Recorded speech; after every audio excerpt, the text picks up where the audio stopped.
आज फैक्टिफाइड के इस एपिसोड में हम जानेंगे कि समंदर के पानी में व्हेल अपने बच्चों को दूध कैसे पिलाती है। साथ ही ये भी कि फोन पानी में गिरने पर क्या करना चाहिए। हम ये भी जानेंगे कि लेजर वेपन्स काम कैसे करते हैं और आखिर में जानेंगे योर ओन फैक्ट, जो यकीन मानिए बहुत ही इंटरेस्टिंग है। तो बांध लीजिए एक बार फिर अपनी अपनी कमर पेटियां, क्योंकि ये इन्फॉर्मेशन निकालना और आपको ऐसे परोसना कि आपकी जिज्ञासा भी शांत हो जाए और मजा भी आए, ये आसान काम नहीं। फैक्ट नंबर 1, फोन पानी में गिर जाए तो कोई कहता है कि चार्जिंग पे लगा दो, तो कोई चावल में डालने को कहता है और कुछ जीनियस तो इसे धूप या फिर हेयर ड्रायर से सुखाने तक को बोलते हैं। लेकिन क्या आप जानते हैं कि ये हैक्स आपके फोन को ठीक नहीं बल्कि परमानेंटली डैमेज कर सकते हैं। जी हाँ, अक्सर ऐसा कुछ होता है तो इंसान घबरा जाता है, लेकिन आपको घबराना नहीं है। तो अगर आपका फोन कभी पानी में गिर जाए तो सबसे पहले तो उस फोन को स्विच ऑफ करना है, ताकि ये मॉइस्चर आपके फोन के मदरबोर्ड को शॉर्ट ना कर दे।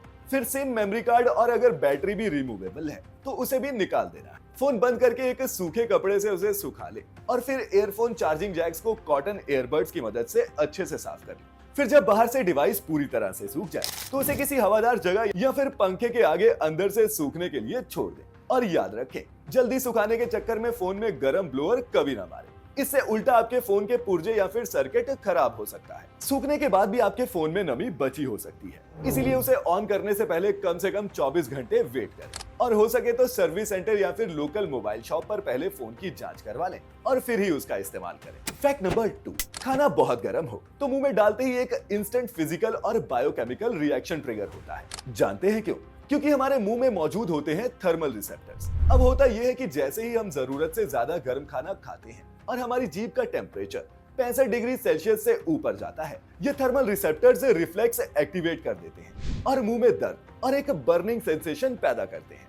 माइल्ड केसेस में जहां जीभ का लाल होना, स्वेलिंग और नमनेस ऑब्जर्व किया जाता है, वहीं एक्सट्रीम केसेस में मुंह जल जाता है और ऑसोफेगस भी डैमेज हो सकती है, जिसे हील होने में कई दिन लगते हैं। वहीं जिस टेम्परेचर पर गर्म खाना सर्व होना चाहिए वो भी 65 डिग्री से ज्यादा दूर नहीं, बल्कि एक्सपर्ट्स का मानना है कि कोई भी हॉट फूड 60 डिग्री सेल्सियस से नीचे सर्व नहीं करना चाहिए। यानी कि 60 से 65 डिग्री सेल्सियस के बीच का गर्म खाना हम कंफर्टेबली खा सकते हैं। वहीं चाय, कॉफी जैसी कुछ चीजें ऐसी हैं जो लोग इससे भी ज्यादा हाई टेम्परेचर पर कंज्यूम करते हैं। पिज्जा तो 90 डिग्री सेल्सियस पर सर्व किया जाता है, इसी कारण पिज्जा की गर्म स्लाइस खाने से उसके चीज से हमारा मुंह जल जाता है। बट ये हैबिट न सिर्फ आपको अंदर से जला सकती है बल्कि इससे कैंसर का खतरा भी बढ़ता है।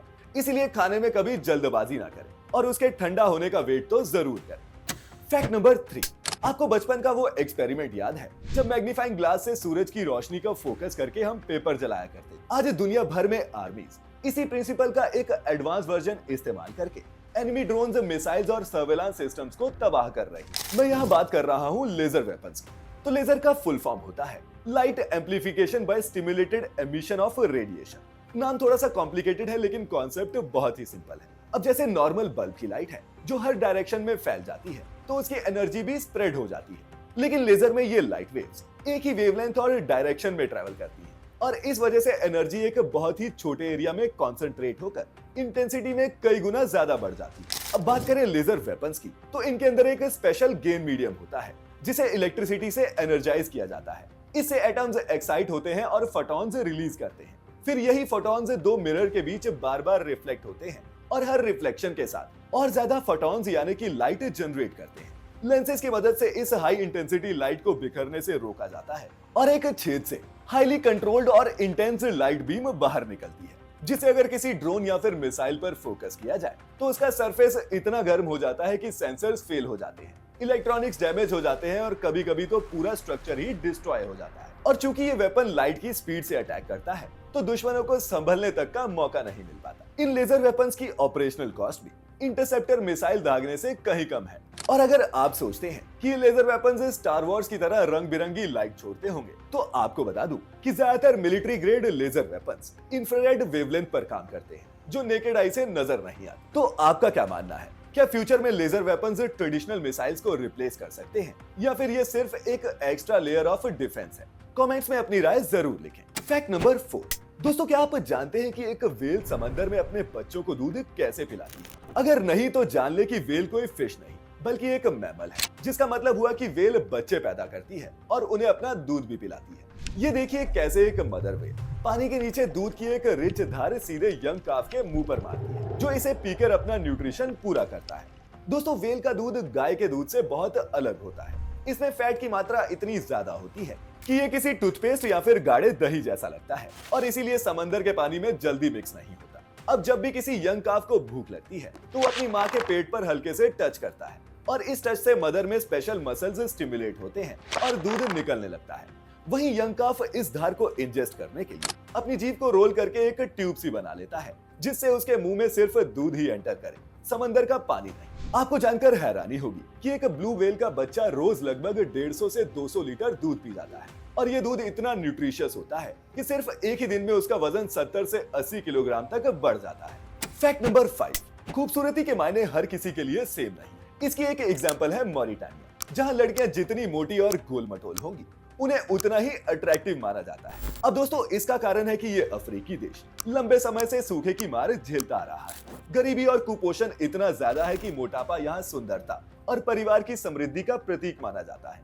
लड़कियों का बचपन से ही वजन बढ़ाने के लिए लिब्लो नाम की एक परंपरा के तहत उन्हें तब तक खिलाया जाता है या फिर ऊँटनी का दूध पिलाया जाता है जब तक वो उल्टी ना कर दे। इसी ओवर ईटिंग के चलते न सिर्फ ये महिलाएं मोटी हो जाती हैं, बल्कि उनमें मोटापे से जुड़ी बीमारियां जैसे डायबिटीज और हार्ट प्रॉब्लम्स भी देखने को मिलती हैं। आलम यह है कि WHO के मुताबिक इस देश की हर 4 में से 1 महिला मोटापे से ग्रस्त है। हाँ, ये आंकड़ा अमेरिकी महिलाओं में मोटापे की परसेंटेज से कम जरूर है, लेकिन एक ऐसे देश के लिए बहुत सरप्राइजिंग है जहां एक भी इंटरनेशनल फास्ट फूड फ्रेंचाइजी है ही नहीं। फैक्ट नंबर 6, वीडियो में एक दूसरे पर आग की मशाले फेंकते ये लोग आपस में लड़ नहीं रहे, बल्कि ये तो साउथ इंडिया में मनाया जाने वाला एक फ्लेम थ्रोइंग फेस्टिवल मना रहे हैं, जो देखने में जितना डरावना लग रहा है असल में उतना ही कूल और मजेदार है। लोकल भाषा में अग्नि के लिए या फिर ठूटेदारा कहते हैं। इसमें डिवोटीज 2 ग्रुप्स में डिवाइड होकर कुछ मीटर की दूरी पर खड़े होकर एक दूसरे पर जलती हुई ताड़ की सूखी पत्तियां फेंकते हैं और इस तरह वॉरियर गॉडेस दुर्गा को ऑनर करते हैं। इस फ्लेम थ्रोइंग कंपटीशन में पार्टिसिपेंट शर्टलेस होते हैं जो अपने ओपोनेंट्स को फ्लेम से हिट करने की कोशिश करते हैं और इसके लिए हर पार्टिसिपेंट को 5 चांसेस मिलते हैं। इन लोगों का मानना है कि ये रिचुअल न सिर्फ उनके सभी पाप जला देता है, बल्कि आने वाले टाइम में उन्हें प्रोटेक्ट भी करता है। और वहीं अगर किसी को ज्यादा बर्न्स हो जाए तो पवित्र पानी से उन्हें वहीं ट्रीट भी किया जाता है। तो दोस्तों, क्या आप भी ऐसे अनोखे फेस्टिवल में हिस्सा लेना चाहेंगे? नीचे कमेंट्स में लिखकर जरूर बताएं। फैक्ट नंबर 7, दोस्तों अगर आपने भी हवाई जहाज में कभी यात्रा की है तो नोटिस किया होगा कि फ्लाइट में कितना भी अच्छा खाना क्यों ना परोसा जाए, वो हमें टेस्टी नहीं लगता। जानते हैं क्यों? अगर नहीं तो बता दूं कि जमीन से 30,000 फीट ऊपर हमारे टेस्ट बड्स खराब नहीं हो जाते, बल्कि ये असर होता है कैबिन प्रेशर, बहुत कम ह्यूमिडिटी और इंजन की तेज आवाज का। पुराने प्लेन्स में कैबिन प्रेशर ऐसा होता था जैसे आप 8,000 फीट के किसी पहाड़ पर हो और ह्यूमिडिटी इतनी कम कि किसी रेगिस्तान से भी सूखी। ऐसे में ट्रेवलर्स का मुंह सूखता है और उनके स्मेल करने की एबिलिटी भी कम हो जाती है। इसीलिए इन कंडीशंस में वो कुछ भी खा ले, ज्यादा स्वाद नहीं आता और खाना फीका ही लगता है। शुरुआत में एयरलाइन कंपनीज क्या करती थी कि अपने खाने में एक्स्ट्रा नमक मिलाया करती थी ताकि पैसेंजर्स को खाना फीका ना लगे, लेकिन बॉडी में सोडियम के एकदम से बढ़ने से पैसेंजर्स अक्सर ब्लोटिंग की प्रॉब्लम फेस करते। वहीं आजकल मॉडर्न प्लेन्स के कैबिन का प्रेशर 6,000 फीट की हाइट के बराबर प्रेशराइज्ड होता है और कार्बन फाइबर बॉडी के चलते कैबिन में ह्यूमिडिटी को 24% तक बढ़ाया जा सकता है। और इसी चीज का असर है कि आजकल फ्लाइट्स में खाना उतना ब्लैंड नहीं लगता जितना पहले लगता था। फैक्ट नंबर 8, यही होता है जब एक आम आदमी जिद पर अड़कर सिस्टम से ही भिड़ जाता है। अप्रैल 14, 2026 को पीएम नरेंद्र मोदी ने दिल्ली देहरादून एक्सप्रेसवे का उद्घाटन किया, लेकिन इसका एक एग्जिट रैंप आज भी अधूरा है। कारण है स्वाभिमान नाम की ये प्राइवेट प्रॉपर्टी जो गाजियाबाद के मंडोला गांव में इस एक्सप्रेसवे के बीचों बीच पड़ती है। हुआ क्या कि 1998 में जब यूपी हाउसिंग बोर्ड ने मंडोला गांव की 2600 एकड़ जमीन एक्वायर करना शुरू किया, तब एक आदमी डॉक्टर वीरसेन सरोहा ने अपनी पुश्तैनी जमीन देने से मना कर दिया क्योंकि उनके मुताबिक सरकार जमीन का सही मुआवजा नहीं दे रही। वो कोर्ट चले गए और ये केस 28 सालों से कोर्ट में अटका हुआ है। एक्सप्रेसवे भी बनकर तैयार हो गया, लेकिन घर आज भी वहीं खड़ा है। रोड के बीचों बीच यहाँ एक एग्जिट रैंप बनना था। परिवार कह रहा है कि आज के हिसाब से कंपनसेशन दो और NHAI अड़ा है कि 1998 वाला ही रेट देंगे। अब जब तक इनका सेटलमेंट नहीं होता, न घर टूटेगा और न ही रैंप बनेगा। दोस्तों, ऐसे जिद्दी होम ओनर्स के कई केसेस हमें चाइना में भी देखने को मिले हैं, जिनमें से सबसे मशहूर है जीजियांग प्रोविंस में मौजूद ये घर, जिसके ओनर ने जब अपना घर देने से मना कर दिया तो गवर्नमेंट ने उनके घर के अराउंड ही हाईवे कंस्ट्रक्ट कर दिया। ऐसे घरों के लिए बाकायदा एक टर्म भी है, नेल हाउसेस, जो पूरी दुनिया में सरकारों और कॉर्पोरेट्स के खिलाफ अपनी जमीन और हक के लिए खड़े रहने की पहचान बन चुके हैं। पर सवाल यह है कि क्या ऐसा अड़ियल रवैया काम भी आता है? तो हाँ, कभी कभी बेटर डील भी मिल जाती है, पर ज्यादातर सिर्फ डिले होता है और नुकसान दोनों पार्टीज को झेलना पड़ता है। Fact number 9। दोस्तों, आपने फिल्मों में देखा होगा कि किसी बड़ी चीज की शुरुआत एक धमाके से की जाती है, लेकिन क्या आप जानते हैं कि आपकी जिंदगी की शुरुआत भी एक एक्सप्लोजन से ही हुई थी?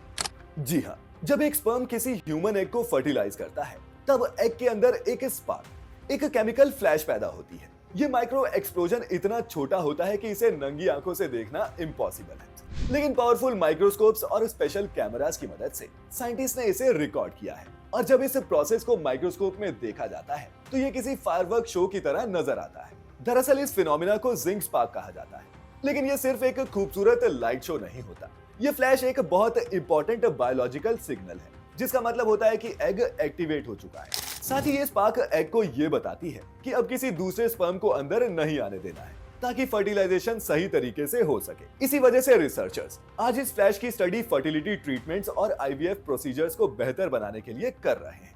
तो अगली बार आप जब भी अपनी जिंदगी की शुरुआत के बारे में सोचें, तो याद रखें कि आपका सफर माइक्रोस्कोपी की सही, लेकिन एक धमाके के साथ शुरू हुआ था।